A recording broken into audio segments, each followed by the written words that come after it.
Welcome to BNEWS Weekly. I'm Phil Gallagher, along with BNEWS Director Rich Hosford, BNEWS reporters Tad Stefanak, Chris Flaherty, Robert Paris, Peter Brown with the weather, Maddie Shipka with Community Calendar, and Liz Gillespie with sports. Thank you for joining us.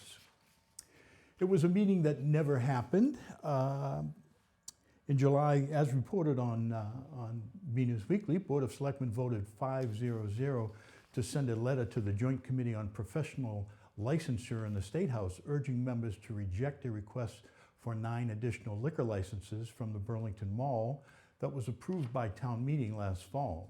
They also sought to meet with the committee to provide testimony on their stance. They argued that 9 additional licenses was too many for a single property, especially one that already has 10 existing licenses, some of which are not currently in use. They further argued that because there are 20 other licenses in the area surrounding the mall, the additional licenses would create a situation where a viable competition for existing restaurants would be untenable. The move sparked some controversy over who has the final say in the issue of liquor licenses, the Board of Selectmen or town meeting. Town Moderator Bill Byer argued that the legislative body had purview in this case, said the move by the selectmen was an overreach of authority. However, the issue died on its own. Currently, a tentative hearing at the State House scheduled for the late September never formalized. Selectman Bob Hogan, who had advocated for the hearing in opposition, said the board decided to cancel after getting feedback that the state legislature was unlikely to side with them. Hogan said he still has concerns about the number of liquor licenses at the mall and Middlesex Turnpike area. He pointed to the recent closing of Del Frisco's last weekend as evidence that restaurants are struggling to compete. This is clearly not the end of the issue, since the Board of Selectmen are the liquor commissioners and the licensing authority, and because there have been more licenses approved, that does not necessarily mean that the board has to grant them. The owner of One Wheeler Road in Burlington has filed an application for a site plan approval to tear down the building and build a new, larger one in its place. The application submitted to the Planning Board by attorney Thomas Murphy says the owner, U66 Corporation, has owned the property since 1991. The application notes there is a large commercial building on the site that they would like to tear down to make way for a building that will be more efficient, more aesthetically appealing, and more competitive in the current rental market. The application further explains that the existing building is approximately 20,000 square feet and the proposed building will be 22,000 square feet. Mr. Murphy said this is not an appreciable increase in the size of the building, and the new building will fit better on the site and will use the contour and the grade of the site in a more effective manner. The building is currently home to a number of businesses, including Ski House, Golf Tech Burlington, and NOTB Snowboards. There is no mention in the application whether there will be any change in tenants if a new building is approved. The application is scheduled to be before the Planning Board on Thursday, November 21st. The first of a planned series of electrical vehicle charging stations is under construction in the parking lot at Burlington Town Hall. BNEWS Director Rich Hosford went to check out the work and files this report. Work underway in the Town Hall parking lot will soon be a location featuring cutting-edge technology. It will be the site of an electric vehicle charging station, a move that helps the town reach its goal of being designated as a green community. We are trying to become a designated green community this year. The 351 towns and cities in Massachusetts, sadly we're one of the later ones to join. About 240 to 250 are already green communities. So we thought we should start by putting in an electric vehicle charging station that will be open to the public. And what you have behind me is the kickoff for that. The charging station is being built with minimal cost to the town. We got funding to do this infrastructure from Eversource and from the Department of Energy Resources. And we also got grants because one of our spaces will be ADA compliant for handicap drivers to cover 60% of any other costs. So from us, it's not putting out that much money, but it's going to change a lot in the town. When the initial construction is completed, there will be one charging station that can charge 2 vehicles at a time. There is, however, room to grow the site in the future. So this is phase 1. So phase 1, we're only going to have 2 charging stations. It's going to be 1 station, dual charger. Eventually, we're hoping to put in, I believe, 6 more down the road, which, might be 5 years, 10 years. But this project, the infrastructure should take about a week, and then hopefully we'll have the charging station up and running in 3 weeks to 30 days. So how will the charging stations be monitored, and how will the town ensure people don't just park in the spots and block motorists with electric vehicles from using them? So we are going to be charging people, and we are going to plan to put up signs that says electric vehicle charging only, not just parking, which is common around other parts of town that you can park your vehicle without plugging it in. So, if you're parked here, you will get towed if you're not an electric vehicle.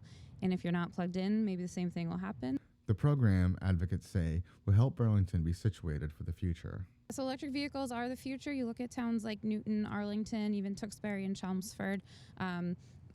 They all have these green initiatives, and they are all green communities, and they've put in their green charging stations all over town. So we do see those stations taken up quite a bit by cars, so we know that Burlington is headed in the right direction.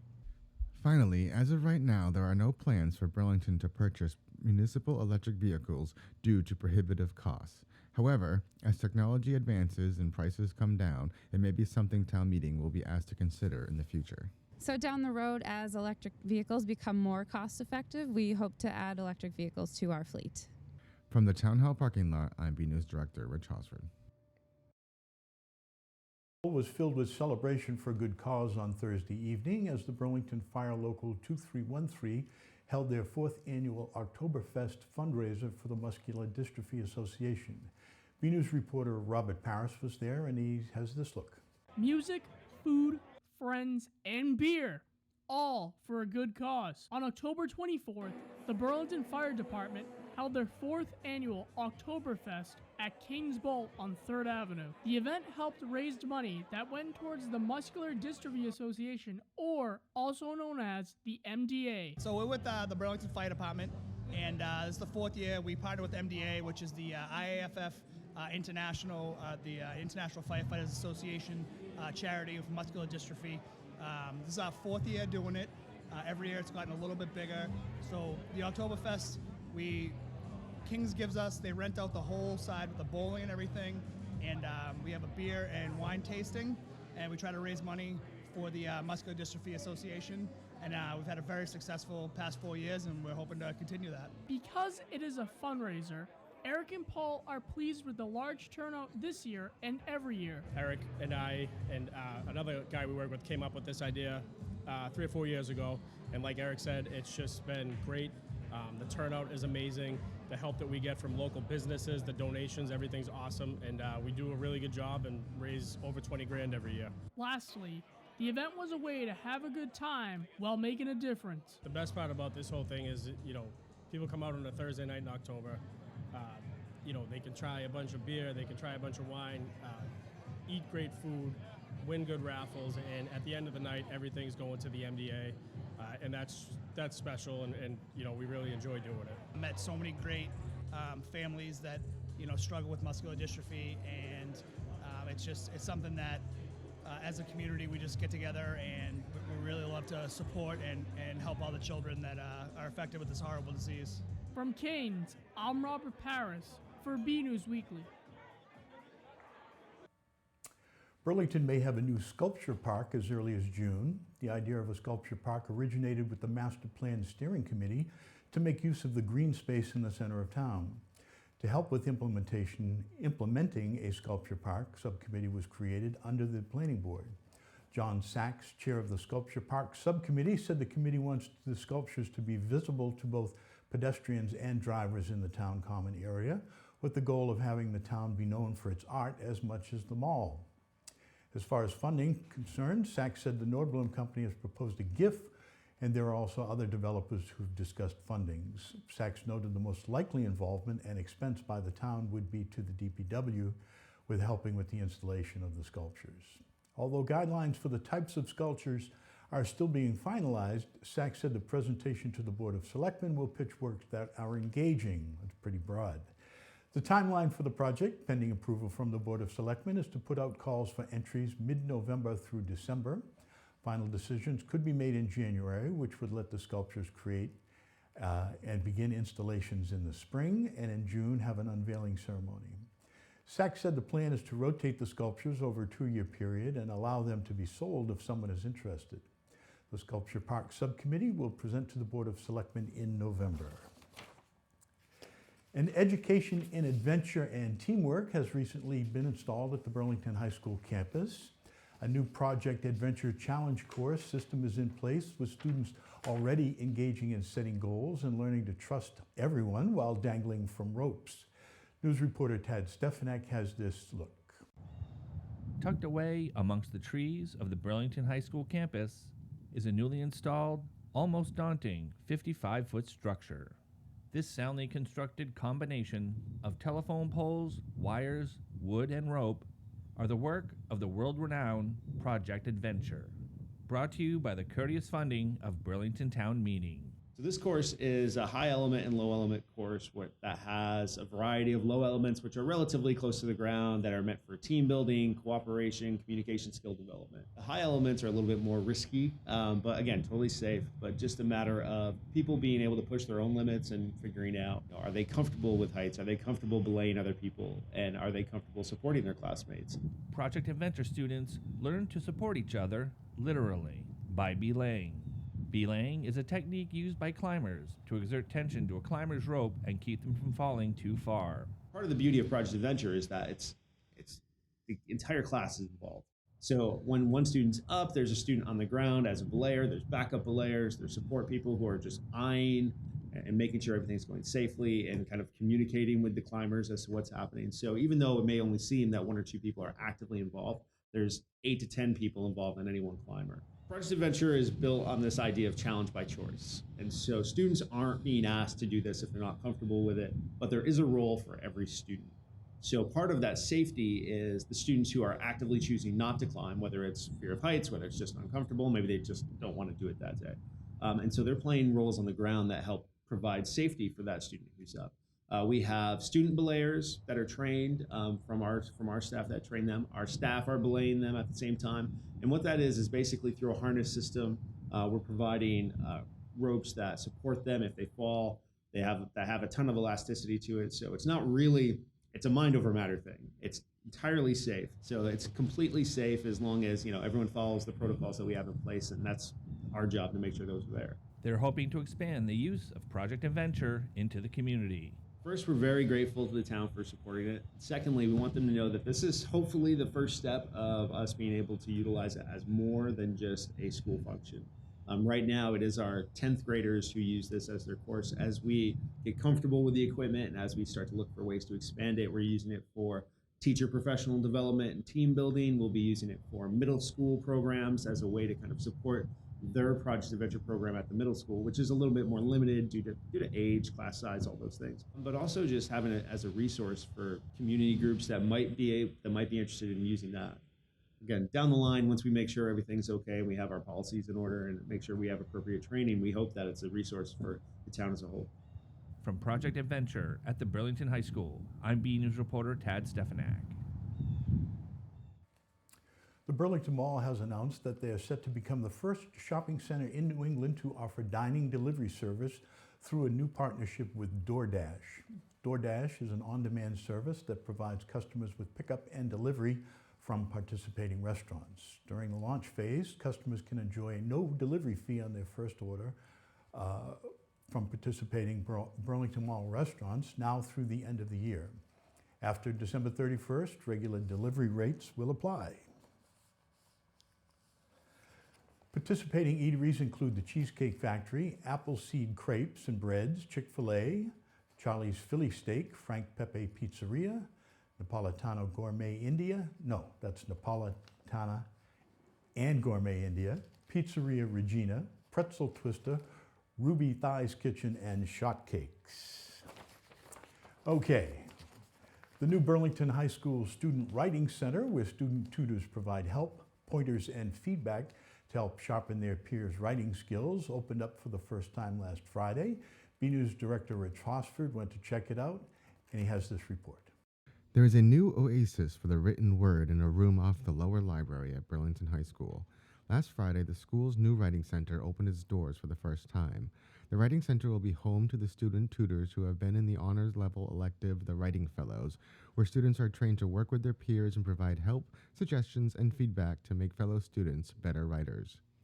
The center fits well into the school's mission of helping students raise the level of their writing, a skill that will be useful throughout their lives. One of the things that we're always saying is that we build better writers, not better papers. So the focus is on helping students develop their writing skills and not just polishing the paper itself. So they won't write it for you, but they'll give you really good feedback. The student tutors and faculty leaders were happy to have the center open and excited to welcome fellow students in to take a tour and play some writing-themed games. Yeah, it's really fun. I was part of the Writing Center last year as well, and it's really cool to see the development of the center. And this is a really fun day. It's really cool to see everyone engaged in games that involve writing. I think the writing process itself can be kind of abstract and difficult for some students. So when there's a place that students can come in and sort of like lay out the writing process, it can help them write their essays and get their ideas down. It adds sort of like a concrete element to a more abstract process. One of the things that we've been talking about is creating a real culture of writing at the school. And so if students have a space that's really dedicated to writing, it's a place where students can come to write, have conversations about writing. We can really help to move the attitudes about writing and toward writing to be more student-centered. Those involved in the program also spoke about the advantages of having peers helping peers rather than only having teachers as a resource for help with writing. And that this is a really important niche in the school because students respond differently to peer feedback than they do, say, to a teacher. You know, we've all been through the same things. Like, we've all had that essay that's been harder. We've all had, like, something to write that we just didn't want to write. So I think that the whole thing with students, helping students, is, like, we can all have empathy for each other because we've all kind of been where everyone is. You will think alike instead of a teacher who has, say, 10, 15 years experience in, like, writing. So having another peer just, like, write with you and help you with it, I think it can be an advantage. It takes like a lot of the edge off and a lot of stress away from it. Finally, the student tutors said they felt a sense of accomplishment when they helped a peer improve their writing skills. The thing that students need the most help on is just getting their ideas written down on paper. Some of them have a point that they want to say. They know what they want to write down. They just have trouble actually getting those thoughts onto paper. And what I like to focus on is helping them express their thoughts in a fluent way. It's really cool when you can see like that light bulb go off in people's heads and you see like they actually are understanding what you're saying and they're improving. That's really cool. And I like seeing that development a lot. So we try to help with really anything that the students need and just the overall flow of the essay a lot of the times. It makes me feel really good. Sometimes it is hard to get people into that kind of mindset and into that thing where like they actually like to write rather than just writing an assignment for a good grade. So I think that people having like a genuine joy for writing is a really good thing. From the new BHS Writing Center, I'm BNEWS Director Rich Osford. We go now to BNews weatherman Peter Brown for the latest forecast and to see what's in store for Halloween night. We'll also check out the community calendar with Maddie Shipka to see what's happening in Burlington.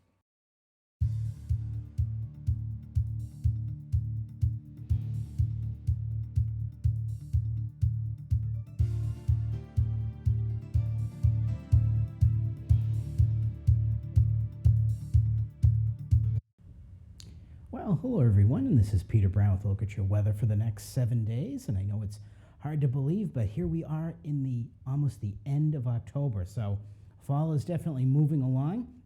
But I hope you got a chance the past few days to get out there and enjoy some of the really beautiful weather that we've been having. We've seen temperatures up around 70 the past couple of days here in the Burlington area. So that's some really nice weather for the tail end of October. Now, starting our period on Friday, we're going to see temperatures again. They're going to be above average for this time of the year. Again, temperatures in the mid-60s, maybe a little bit cooler than that, but much higher than our average highs that are supposed to be in the mid and upper 50s at this time of the year. Now, as we get to the nighttime hours, if you're heading out in the Burlington area into early Saturday morning, not going to be too bad again. Of course, chilly because we're getting in towards the end of the month of October right now, so temperatures in the low 40s, so definitely need a jacket. Now, unfortunately, we are going to be far away from these record highs that we can see at this time of the year in October in the low 80s, so it doesn't look like we're going to be anywhere near that for the foreseeable future. It looks like that type of weather is pretty much gone until late spring of next year. As we round out our period, yesterday that brings us all the way to Halloween. Our average temperatures at that time of the year supposed to be in the mid-50s, and we're going to see a dramatic cool down as we head towards the Halloween time frame and starting out November. And of course, as you notice right here, the days keep getting shorter and shorter as we head towards November. And of course, we want to just make a correction. Last week I said that we did not have any of our record high temperatures because of the National Weather Service having some contract disputes with some of its providers.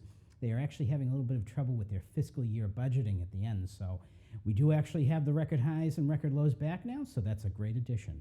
Now as we go ahead, let's take a look at some of the weather that we're going to be seeing and the chances that we're going to be seeing for temperatures and precipitation coming up the next 7 to 10 days in Burlington. Now, again, this is something we've seen a lot of in the past couple of weeks around the Burlington area and the rest of southern New England. We're going to be seeing the chances of some above average precipitation, so it looks like we have some pretty wet times ahead as we go through the next week or so. As we go ahead, we take a look at what we're expecting for temperatures coming up for the next 7 to 10 days.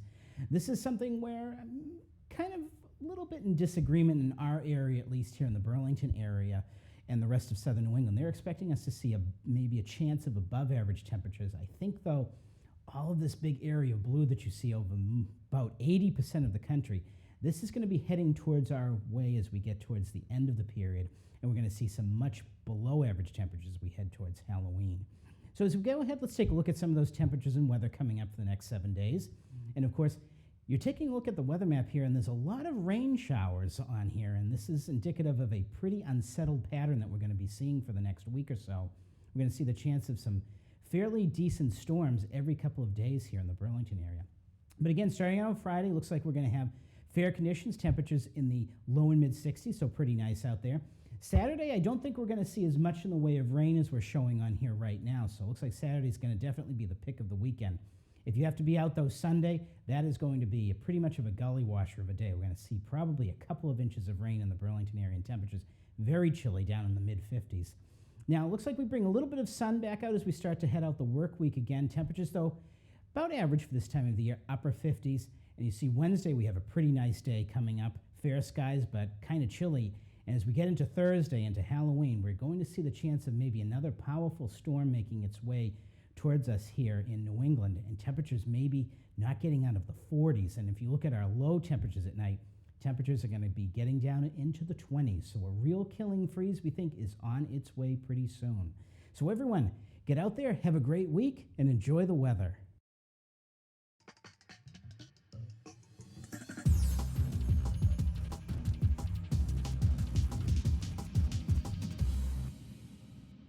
I'm Maddie Shipka, and this is your community calendar. Get ready for a night of fun. On Tuesday, October 29th from 6 to 10 p.m., the Burlington Community Scholarship Foundation is having a fundraiser event called Eat, Drink, and Be Scary at Temescal. Come out and help kick off another year of Adopted Class 2031 fundraising. Ticket prices are $15 per couple and $10 per person. Tickets can be purchased at buytickets.at/BCSF or at the door. Books, books, and more books. On November 1st through the 3rd, the Burlington Public Library will be having their annual fall book sale. Everyone is welcome. For more information and times, visit burlington.org or call 781-270-1690. This is a fall fitting event for all ages. On Saturday, November 2nd from 9 a.m. to 2 p.m., the United Church of Christ Congregational will be having their fall family fair. There will also be crafts, baked goods, raffle baskets, and more.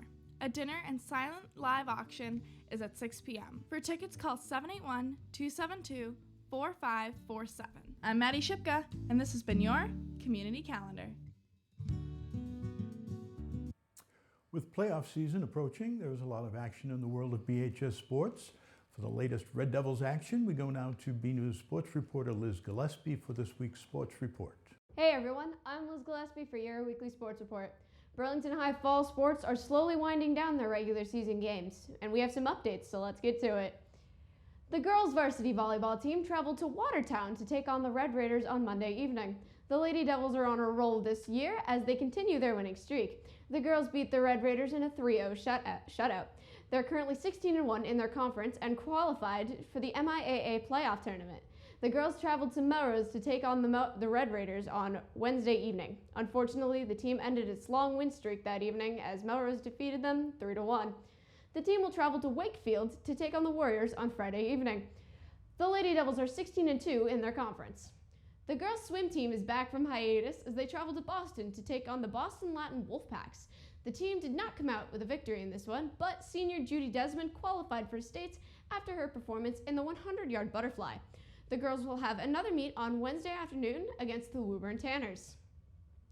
Girls field hockey traveled to Melrose on Tuesday, October 23rd, to take on the Red Raiders at Fred Green Memorial Field. The Lady Devils did manage to get one goal by sophomore Jolene Russo, assisted by senior Morgan Arrigo, but the outcome wasn't a win.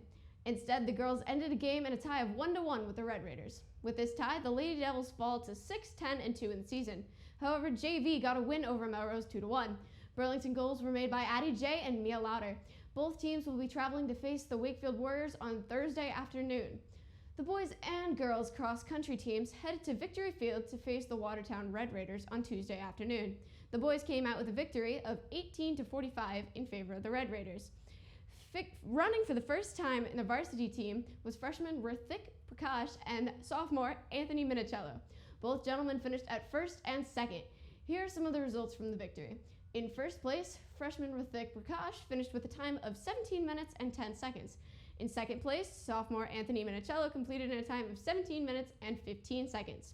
Lady Devils cross country had their final regular season against the Watertown Red Raiders as well. The girls did very well as they came out of that one in a victory of 19-42. They finished the regular season at 1-5 in their conference. Here are some of the results from that victory. In first place, sophomore Casey Collins finished with a time of 19 minutes and 39 seconds. In third place, freshman Grace Hannafin finished in 19 minutes and 56 seconds. You can read all the results at bcattv.org. As for playoffs, cross country has no playoff contentions. However, both the boys and girls cross country teams will have the Middlesex League Freedom Division meet on Monday afternoon at the Woburn Country Club. Freshman soccer headed to Fred Green Memorial Field to take on the Melrose Red Raiders on Tuesday afternoon.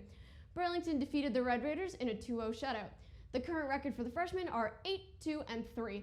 They will have their final regular season game at Landrigan Field while they take on the Wakefield Warriors on Thursday afternoon.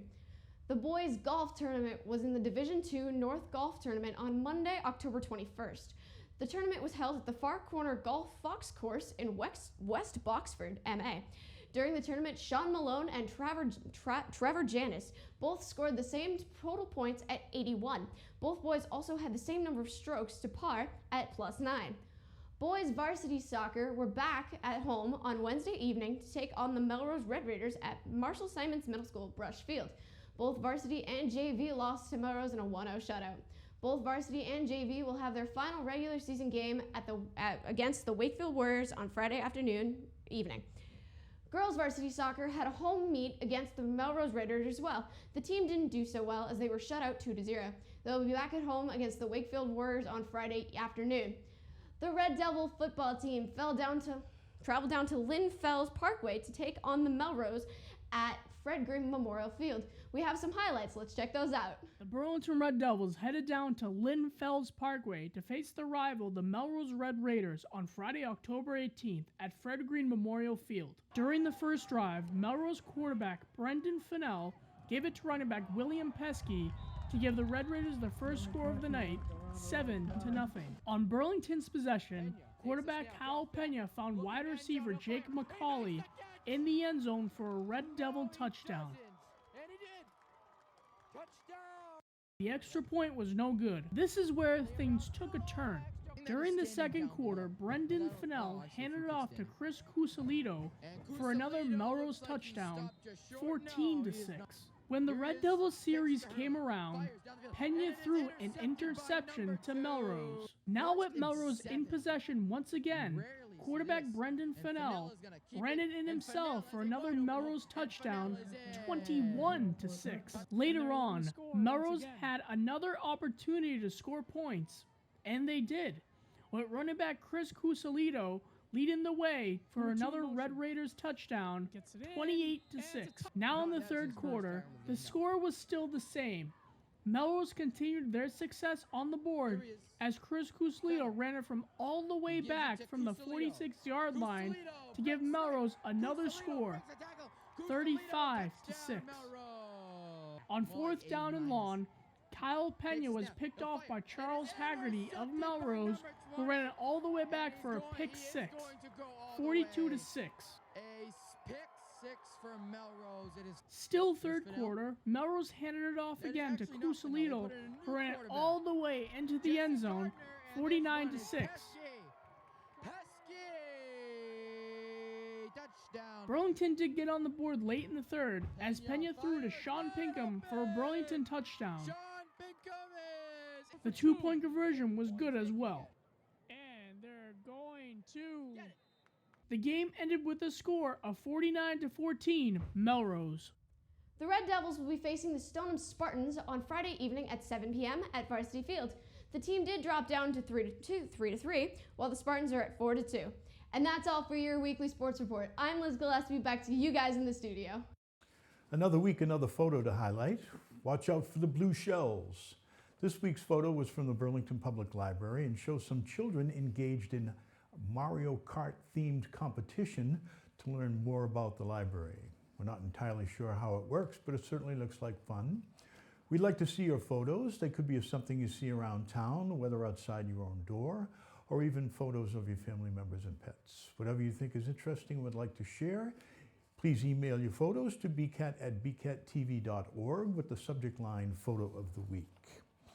Okay, that's it from the news desk here at BNEWS Weekly. I'm Phil Gallagher, along with Rich Hosford, Tad Stefanak, Chris Flaherty, Robert Paris, Peter Brown, Maddie Shipka, and Liz Gillespie. Thank you for joining us.